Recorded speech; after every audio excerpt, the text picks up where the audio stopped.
Thanks for staying with us here on TV5 News at 9. We've been closely following the recent termination of student visas across mid-Michigan universities and proposed cuts to the educational and cultural affairs budget, leaving many programs and students nervous for the future. Now, a national nonprofit is working to raise awareness and educate others on the potential impact of these changes. Joining me this morning from their office in Saginaw, we have Youth for Understanding Senior Director of Growth and Development, Megan Michaels. Megan, thanks for being here. Thank you for having me, Lauren. Of course. How are you? Pretty good. Pretty good. Just got back from the UP, too. Yes. So, Megan, first, just give our audience a little background on Youth for Understanding and just what your nonprofit does. Yeah, so Youth for Understanding has been around for 75 years next year. We were actually founded here in Michigan, and so right now our headquarters is right here in Saginaw. And so we were founded in 1951 because a woman named Rachel Andresen was in Amsterdam during World War II, and they had to turn off the power grid to hide from, soldiers. And so when she came to America, she brought 15 exchange students back to Ann Arbor, Michigan with her. And it was because she said she never wanted the lights to go out again.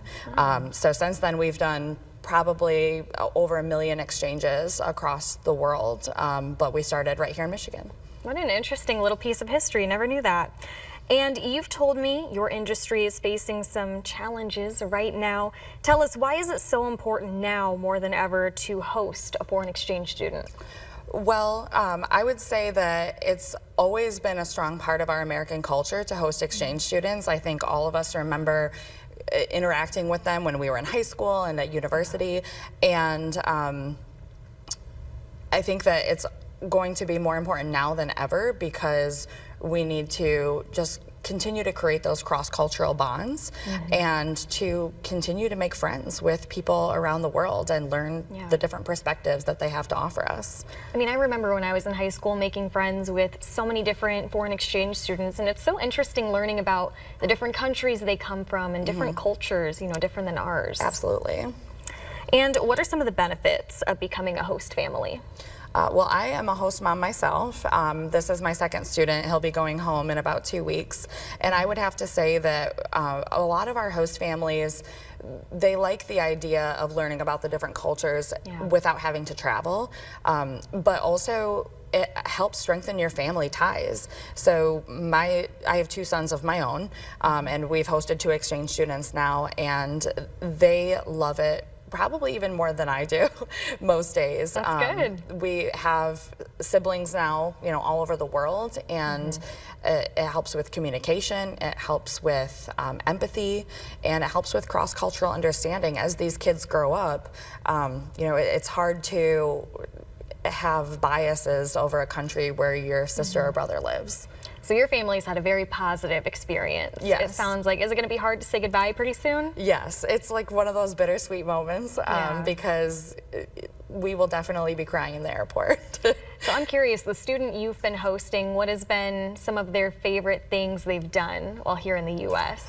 Well, we went to a Pistons game, so that was a big highlight.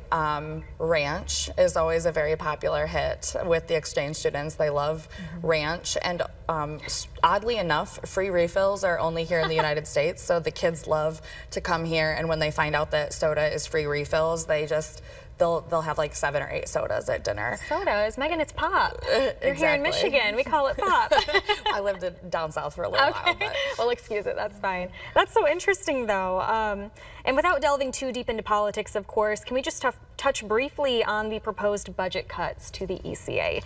We know this will have a big effect on J-1 visas potentially. Those are non-immigrant visas applying to those participating in a study or a work-based exchange visitor program, for those who don't know. Megan, what are your main concerns with that right now? And just what would you like people to be aware of when it comes to this? Yeah, so I mean, it's really rocked the industry because we just don't really know what's going to happen right now. But we are keeping our ear to the ground to be able to let our host families know. Right now we're getting tons of emails and calls from families that are looking to host, or they're longtime host families. Many families will host 2, 3, 20 times, and so for the people that are part of this program, it's very near and dear to their hearts, and they believe very strongly in what this does for our country, what it does for our economy, what it does for our families and our communities. And it's just kind of a little bit of a scary time, because there's a lot of jobs also that rely on this industry. There's a lot of you know, students that are relying on going on their exchange program. And so I think just what our biggest concern is are there going to be enough students to be able to fill the quotas across all of the different exchange organizations? Because this has always had bipartisan support.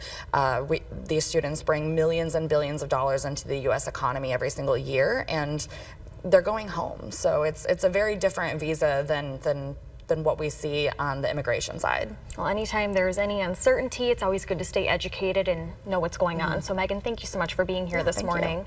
If you would like to learn more about Youth for Understanding, once again, the nonprofit's office is based here in Saginaw. We'll have more information on our website. Just visit WNEM.com, go to features, and click on 9 a.m. guests.